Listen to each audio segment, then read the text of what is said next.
houses. And y'all, like I said, illegal immigrants are a huge problem in the United States.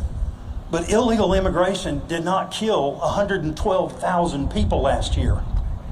112,000. Fentanyl did. 112,000 people.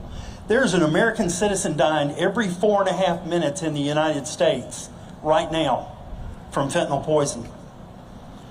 There is a high school classroom of kids dying every single day. Fentanyl poisoning is the #1 cause of death over everything in the United States of Americans between the ages of 18 and 45. It's time that we put a stop to that. And we've got the resources. I'm gonna go offline just a little bit here. We have no problem at all sending hundreds of millions of dollars to Ukraine, sending hundreds of millions of dollars to Israel. And I personally believe that if Trump was in the White House, we wouldn't even be in those wars right now. He was a strong leader, and he didn't tolerate a threat to democracy around the world. And we've got to stand behind this new administration, Trump Vance, and we've got to get them in office so that we can settle the score and we can start taking care of Americans. We need to be spending that $300 million in the United States to protect our citizens right here at home. I just want to leave you and say that I really appreciate the opportunity to stand up here. And like I said, my wife and I have done all we can do, and we're still doing more in the state of Georgia to protect the citizens of the state of Georgia. But we have got to get out a vote. We've got to get our voice heard, and we've got to get Trump Vance in the White House because we've got to fix the border problem on both sides. Thank you.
USA.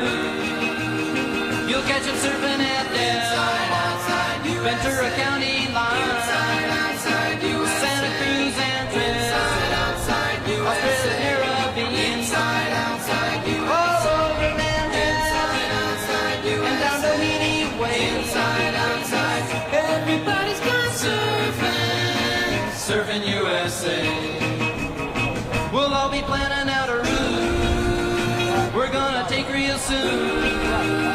We're waxing down our surfboard, we can't wait for June.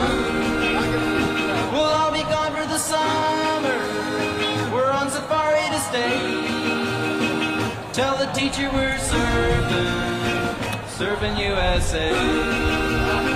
Anchorage and inside, outside, Pacific Palisades, inside, outside, San Onofre and inside, outside, Redondo Beach, LA, inside, outside, all over La Jolla, inside, at Waimea Bay, inside, outside, everybody's gone surfing, surfing USA.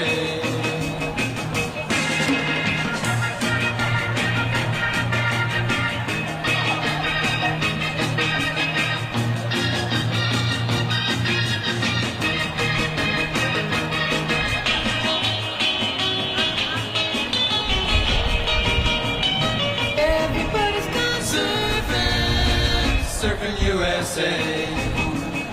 Everybody's gone surfing, surfing USA. Everybody's gone surfing, surfing USA. Yeah, everybody's gone surfing, surfing USA. Yeah, everybody's gone surfing.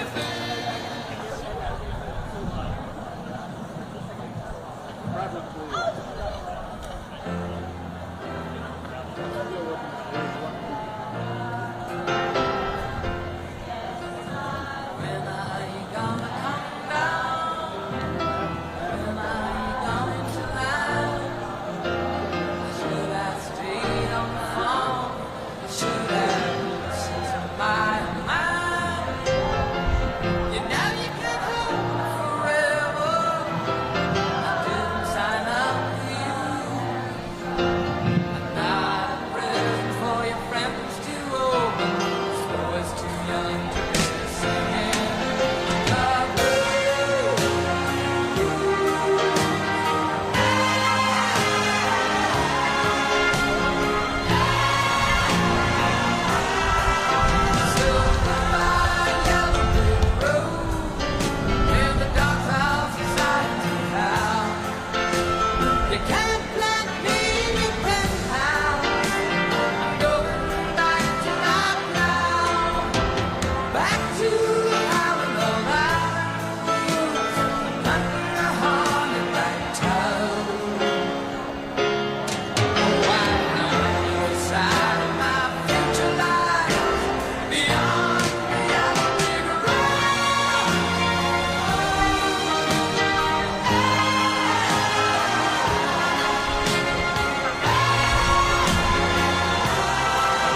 Yeah, and I've set up and poured out this stage with my own two hands. We've traveled this land, packed tight minivans, and all this for the fans, girls, money, and fame. I played the game, and had to scream my name. I was so no shame. I live and die for this, and if I come off soft, make you on this. I'm scared. Devil without a cause, and I'm back with the beaver hats and Ben Davis slacks. 30-pack of straws, 30-pack of no Rogaine in the propane flows. The chosen one, I'm the living proof with the gift of gab from the city of truth. I jabbed and stabbed and knocked critics back, and I did not stutter when I said that. I'm going platinum, selling rhymes. I went platinum 7 times. It's still the hills that wanna see us ride. I guess because the only God knows why.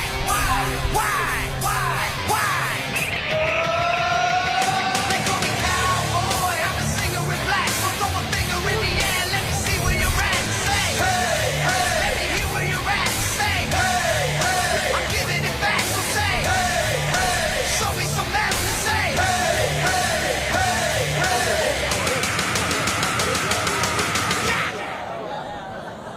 I like AC/DC and ZZ Top. We'll see this beasties in the Kings on rock. Skinner, Seeger, Lipcorn, the Stones. David Allen Cole with no show Jones. Yeah! Pass that bottle around. Got the rock from Detroit. Soul from Motown. The underground stone. And up him. Retract and Mac to slap back the whack. Never the way I don't play with. But watch me rock with Liberace Flash. Punk rock the class. Boy bands are trash. I like Johnny Cash and Grandmaster Flash. Flash, flash, flash, flash. They call me cowboy. I'm a singer in black. So throw a finger in the air. Let me see where you're at and say, hey, hey. Let me hear where you're at and say, hey, hey. I'm giving it back, so say, hey, hey. Show me some math and say, hey, hey, hey, hey.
gentlemen, please welcome the next Vice President of the United States, Senator JD Vance.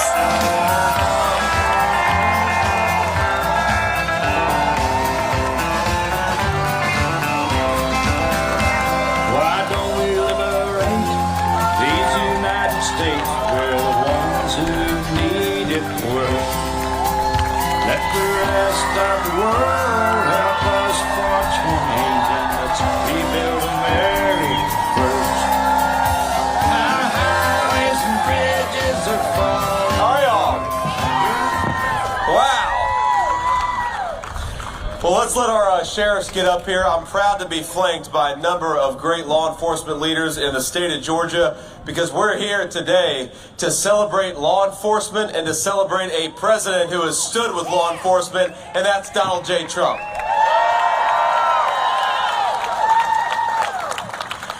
Now, we got to remember here that we have the best country in the world. We got the best workers in the world. We've got the best people in the world. We've got the most beautiful and most abundant natural resources in the world. But the one thing that we have got to do to fix this country is fix the leadership. Because as much as we've got incredible blessing and incredible bounty, we have got a screwed up vice president calling the shots. And I think it's time to fire Kamala Harris, not to give her a promotion.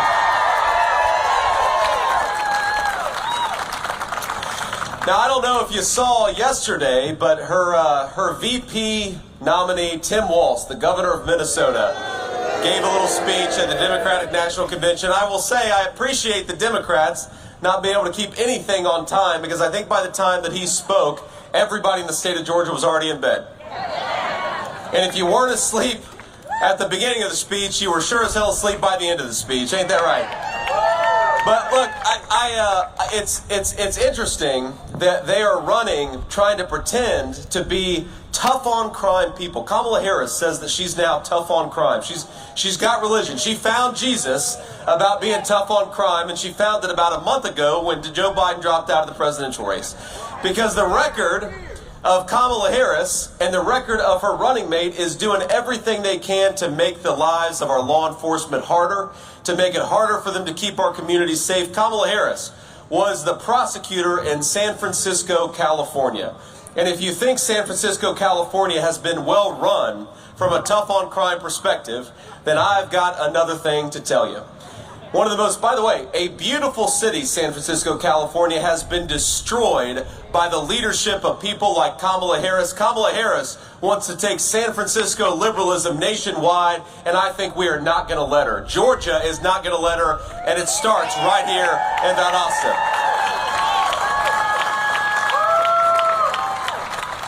Now let's just run through the contrast a little bit, the difference between Kamala Harris's record on law enforcement and Donald Trump's record. Now, Kamala Harris, she wanted to make sex crimes with minors a non-violent offense, which means more of these sickos out on the streets of our country. Do we want that? Absolutely not. Kamala Harris wanted to defund the police. She said it on video. Do we want to defund the police? Kamala Harris wants to make it easier for soft-on-crime prosecutors to go after our law enforcement. Do we want that? So do we want Kamala Harris as the prosecutor-in-chief of this country? No, we want Donald J. Trump, and that's exactly what we're going to do.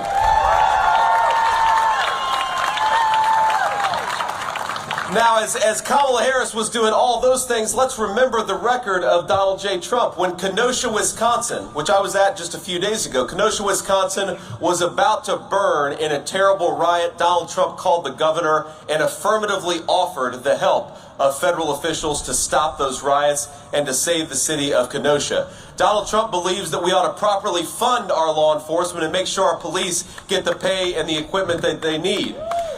Donald Trump believes that we ought to stop these soft-on-crime prosecutors. If the police bring in a bad guy, the prosecutors ought to throw him behind bars and keep him there. And most importantly, Donald Trump believes that we ought to make our law enforcement lives easier by closing down that southern border and getting the drug cartels out of our communities. Now, I have to say that Kamala Harris, given that she's so into soft-on-crime policy, she did select a good running mate in Tim Walz. They make quite a dynamic duo. If you remember the riots of summer of 2020 when $13 billion of damage was done to the city of Minneapolis, Tim Walz was the governor of Minnesota, and Tim Walz did everything he could to let those rioters burn down the biggest city in his state. And then Kamala Harris did everything she could to bail out the rioters out of prison, right? What a dynamic duo they make. A dynamic duo for people who don't like law enforcement, a dynamic duo for people who want to make our streets less safe. I happen to believe in a very common sense principle that we're going to back the blue and bring public safety back to Georgia and back to our country. Now, Tim Walz, I will say, I've been beating up on Tim Walz a little bit. You may have seen this, but Tim Walz loves to go around and say that he carried a weapon in war. That's what Tim Walz says. And of course, all of the veterans out there will know that Tim Walz never carried a weapon in war. The closest he went to a war zone was Italy, which last time I checked was not a war zone. But in Tim Walz's defense, he did let those rioters burn down Minneapolis, so maybe we should give Tim Walz a little bit of credit. Maybe the combat zone he visited was Minneapolis when he was the governor of Minnesota. But let's hear now from a great leader in Georgia law enforcement, and I just want to make sure I get Ashley's name right here, but we have a great sheriff in Ashley Polk who has made this community safer. Thank you. And I know he already offered a few words, but Sheriff, if you would, come up and just say a few more words about why we got to back law enforcement. Here's Sheriff Ashley Polk. Give him a round of applause.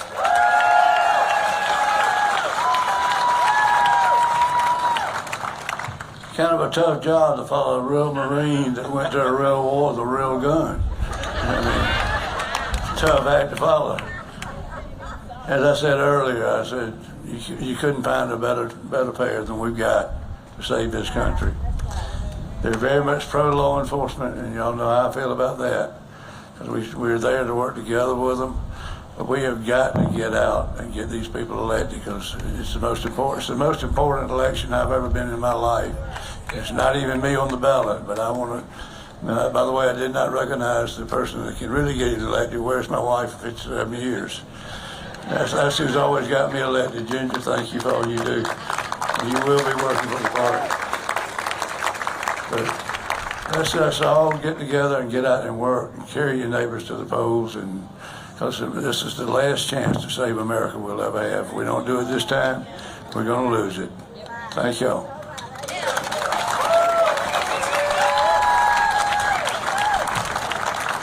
Well, thank you so much, Sheriff, and thanks to your lovely wife for doing what you do. And look, it's very simple here.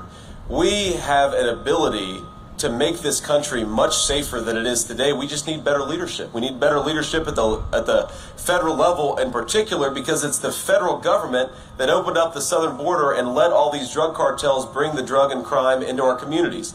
And we're here, of course, not far from where Laken Riley was born and raised. A beautiful, beautiful young girl who would still be alive today if Kamala Harris had done her job and not let these drug cartels come to our community.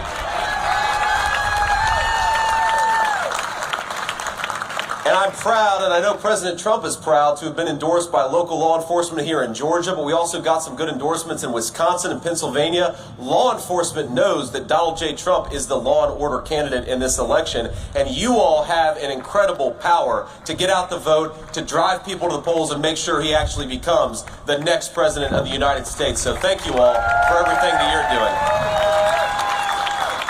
Now, I want to take a few questions from the media, but before I take some questions from the press, I want to get a little bit personal here, because the sheriffs here did something for me that I've actually never seen. They took me in to the investigation room and showed me some of the stuff that they have interdicted over the last few months just here in this community. What Valdosta is what, 50,000 people? Small town Georgia, you would not think is so close to the poison that the drug cartels are bringing into this country, but every town is a border town and every state is a border state because of the policies of Kamala Harris. Now, you've got sheriffs behind me who are doing everything they can to keep our communities safer, but they need a federal government that makes their job easier and not harder. And I got to tell you, I've got three little kids. I've got a 7-year-old boy, a 4-year-old boy, and a 2-year-old girl. And what they showed me were boxes of candy that looked like nerds, looked like Sour Patch Kids, looked like Snickers bars, and they're boxes of candy that are actually dangerous drugs. And why did the drug cartels manufacture them like that? Because they wanted to hide them from law enforcement. And we know what's going to happen is if a pack of that candy finds its way into our communities or into our playgrounds, some kid, through no fault of their own, is going to pick up a piece of candy and it is going to take their lives from them. And I don't want that to be my child, and I don't want it to be your child either. And that's why we have to fight to change leadership in this election. Think about how sick you would have to be to manufacture drugs that look like children's candy, and think about how sick Kamala Harris has to be to let those people do business in our country instead of throwing them the hell out of our country, which is exactly what we should be doing. This is a disgrace, ladies and gentlemen. This is a disgrace born of our own failed leadership, and we can do so much better. You know, one of my favorite speeches at the RNC convention, well, my most favorite speech was my wife's speech. I thought she did a hell of a job. Thank you. But beyond my wife's, one of my most favorite speeches, and it was a sad speech. She had a beautiful young mother talking about her handsome young kid, and he was maybe 14 years old. And this kid lost his life because he took something that he shouldn't have taken, but it was laced with fentanyl. And I remember watching this mom speak. And I remember thinking to myself that don't we want our kids to grow up in communities where they can make the mistakes that all kids make and they can learn from it rather than have it become a death sentence? Because we all know, we either have kids, all of us were kids at one point in our life. We all know that kids are going to get into stuff that parents and grandparents don't want them to get into. That's just a part of growing up in this country.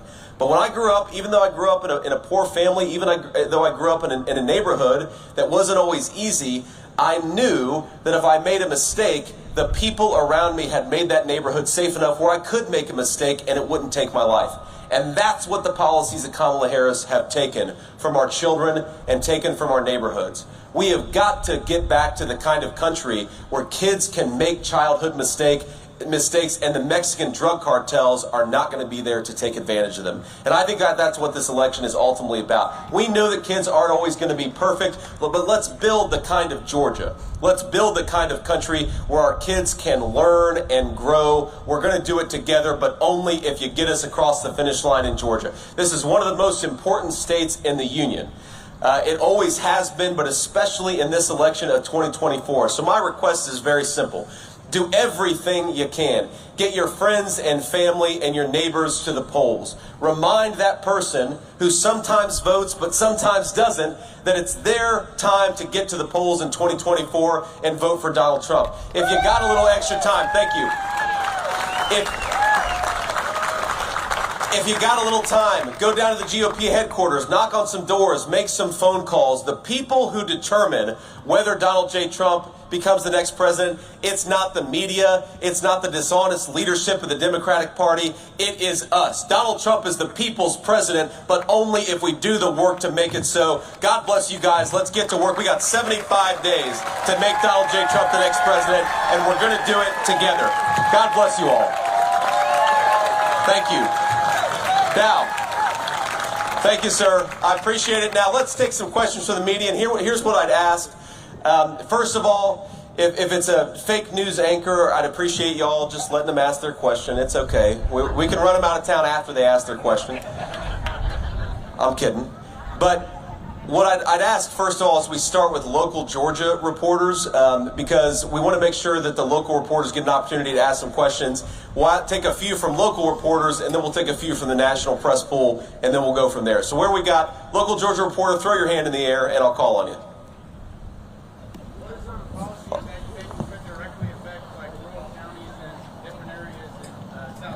Yes, sir. The question was, what are some policies that are going to affect rural America and certainly rural South Georgia?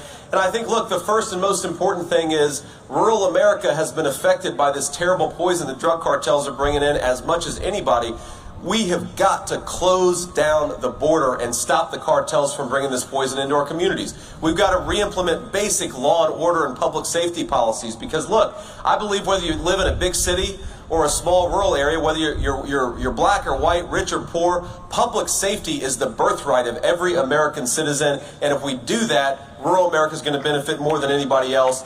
And the final point that I'll make is, look, we know that our rural areas, our schools are overstressed and sometimes underfunded. Our local hospitals don't have enough resources. We've seen massive closures in rural hospitals over the past few years in this country.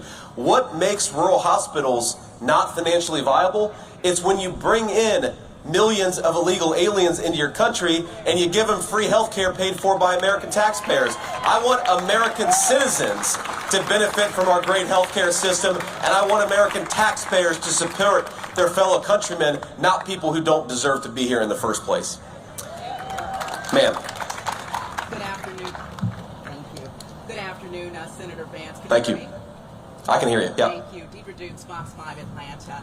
How do you respond to Democrats who say that they have tried unsuccessfully on Capitol Hill to pass a border security bill, and that in fact it has been Trump and the Republicans who held it up? Yeah, ma'am, I appreciate that question. And for those of you who couldn't heard it, how do we respond to Democrats who say that they tried to pass a border security bill?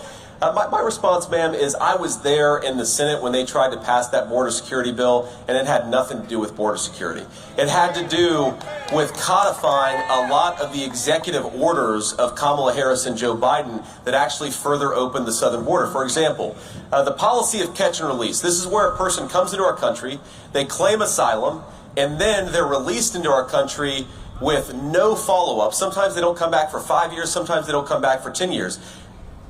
Kamala Harris and Joe Biden implemented catch and release through executive order. Their so-called border security package would have made catch and release the law of the land. So even if you have a guy like Donald Trump come in, he can't undo it because Congress has codified one of the worst open border policies in America. Everybody knows, everybody with an ounce of common sense knows, when Kamala Harris became president, she said she wanted to, vice president, she said, I want to suspend deportations, and she did. I want to stop Donald Trump's Remain in Mexico policy, and she did. The reason why we have an open border is because Kamala Harris undid the policies of Donald J. Trump. We bring Donald J. Trump back, we bring those policies back, we will get border security, but you've got to have a president who wants to do this stuff. Thank you all. Georgia? Yes, sir. Please ask a question. Thank you, Senator. Our station is aware of how the former president has come through here this last I don't think the microphone's on. It's okay.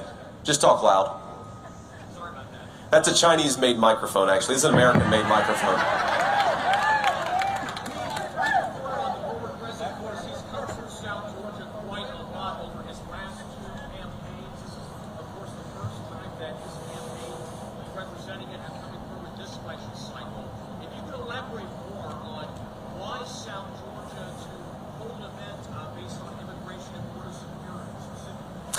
Well, first of all, why South Georgia? Because we love South Georgia. We got to do well in South Georgia. So we want the people here to feel a little bit of love and make sure that we're thinking about them, because we're not going to win without it, right?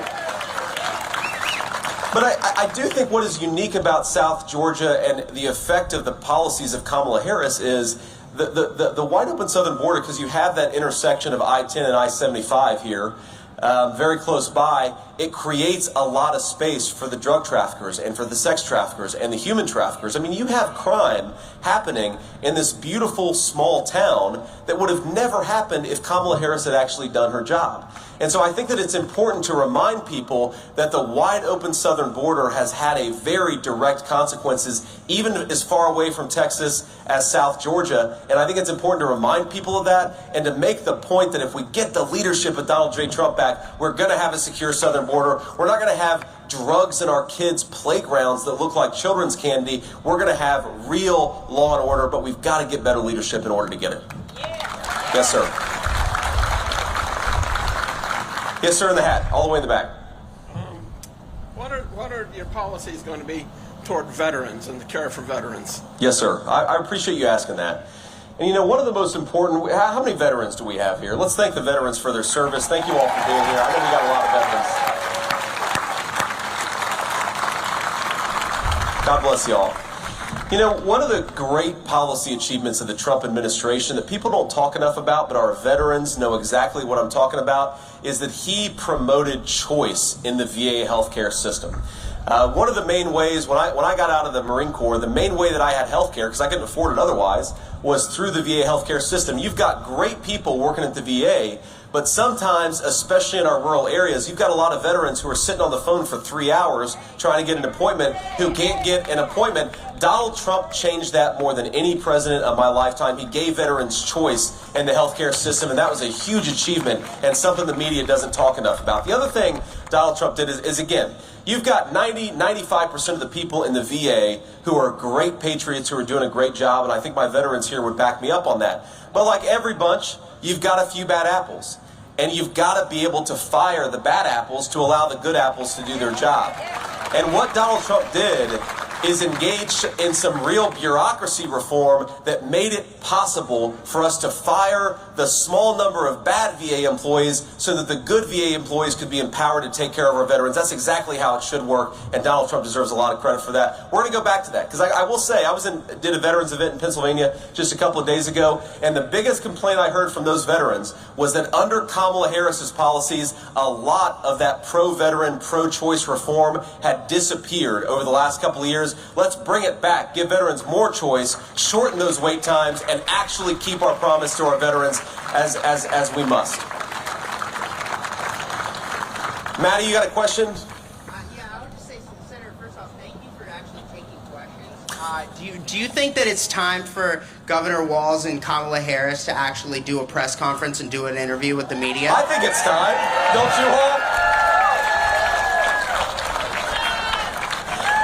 Look, it is such a cool thing to be able to run as Donald Trump's running mate and to be able to ask these wonderful people to be their Vice President of the United States. It's an amazing honor. Aside from being a dad to those 3 babies and a husband to my wife, the greatest honor of my entire life is standing up here and being able to run to be the next Vice President of the United States.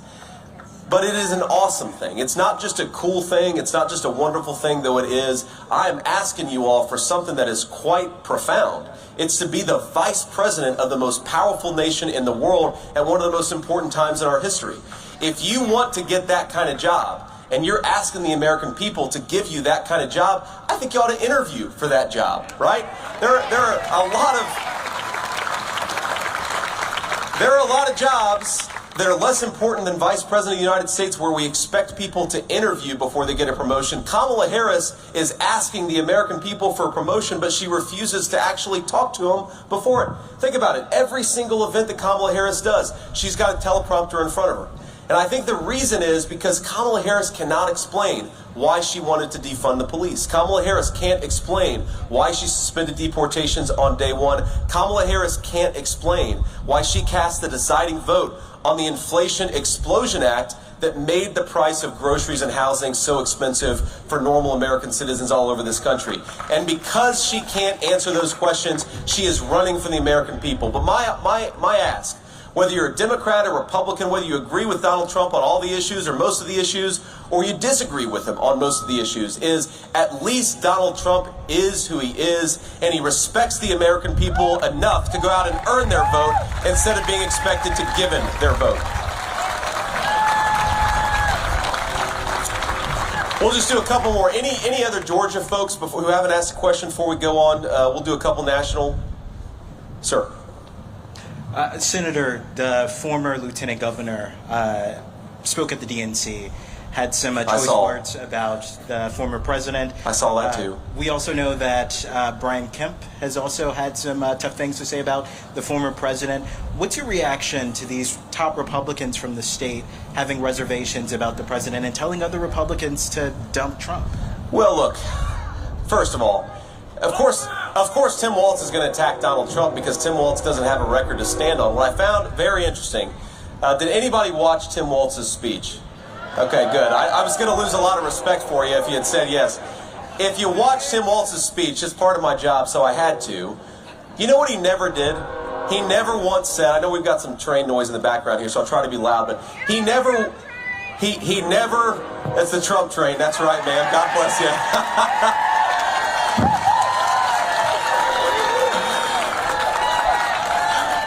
What Tim Walz never once said is, Kamala Harris accomplished this thing that lowered the cost of housing.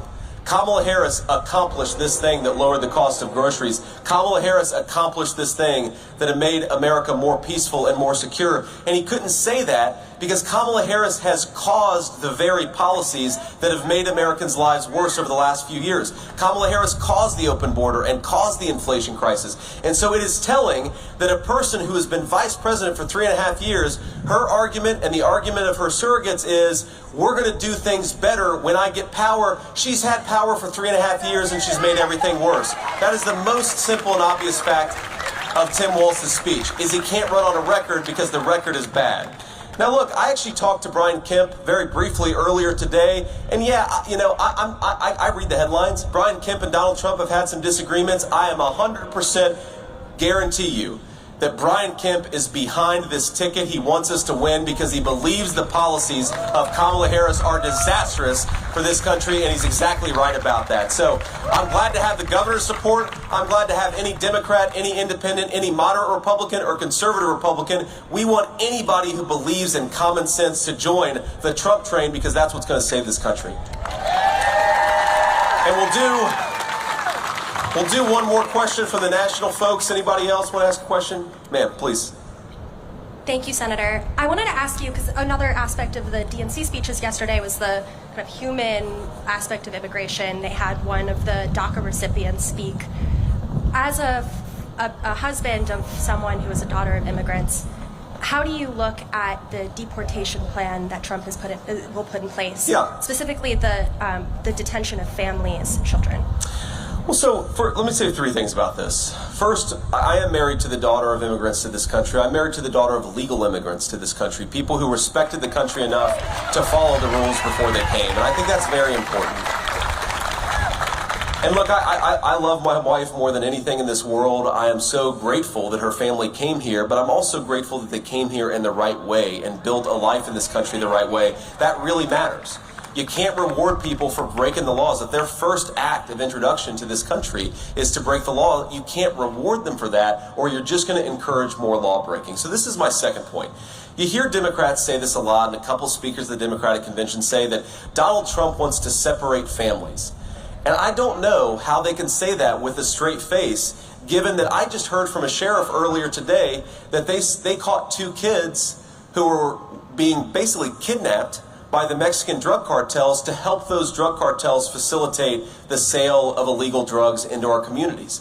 What happened to those kids? Where are those kids' parents? I guarantee our government doesn't know, because our government, under the policies of Kamala Harris, has lost thousands of innocent children to sex trafficking, to drug trafficking, to human trafficking. The party that believes in separating parents from their children is Kamala Harris, because that's what the open border has done. It separated American citizens from their children. It separated a lot of illegal aliens from their children. It's not good either way. Because the one group of people, I think we can all agree, I don't blame these poor children who are being sex trafficked and drug trafficked by the Mexican drug cartels, but I don't want to pursue policies that's going to make it easier for the drug cartels to take advantage of those children. We ought to pursue policies that's going to make it harder on the drug cartels. Go to war against those drug cartels. Don't facilitate their sex trafficking and their drug trafficking.